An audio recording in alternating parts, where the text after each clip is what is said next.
two things if you want to push through, no, yung selling in real estate.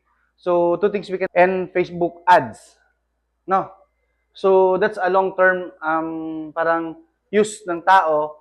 Basically, pag ginamit mo yung Facebook boost, estate selling, you can use Facebook ads.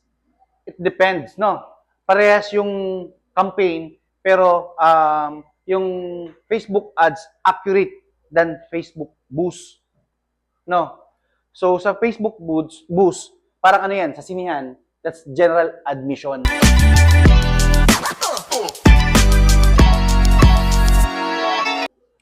Pag once you use Facebook ads o Facebook ads manager, para naka-VIP lang ka mo, it's limited edition, limited scope, pero napaka-comprehensive. So, yung target market niya, aram niya kung saan ang directions mo. Pag once na familiarize mo yung Facebook ads. Okay? So, hoping, siguro, one of these days, if ever na mataos ako, so nagagad ko naman sa one of my colleague, discuss ko yung Facebook ads.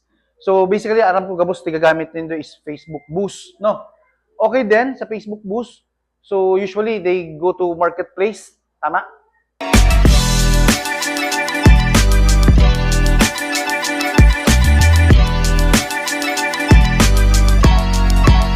No, sa marketplace, then, sa marketplace kasi, may tatlong categories doon eh. Discovering, buying, and selling. Okay?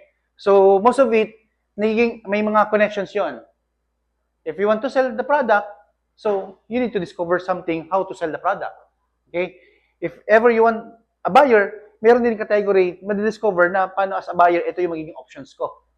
Diba? So, I think, kung magiging, ako, honestly, may weakness in my life is yung maging techie sa mga applications, even Facebook ads.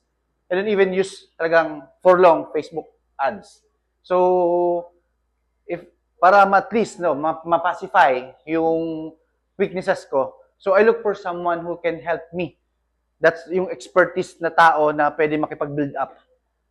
Please, if ever you wanted to push more yung real estate, try to embrace and as a business, no? Ang real estate kasi, bako siya basta lang, kung gusto mo lang, no, if you wanted talagang i-push ang industry kang real estate, mas mari-embrace nindo, then think of it as a business. Dalawang mindset digdi sa real estate, ha? Kung dog mindset ka ba or wolf mindset ka ba, aring ka duman. If you choose a dog mindset, ibig sabihin, misaro ka lang amo. Everything she said, he said, yun lang susunodin mo. Diba? That's a dog mindset. What if wolf mindset ka? You always think as a pack. Nakulong kita digdi, oh. Diba? So, don't trigger to someone else na may hate mo kasi just because na-hate mo yung mga bagay para sa iya.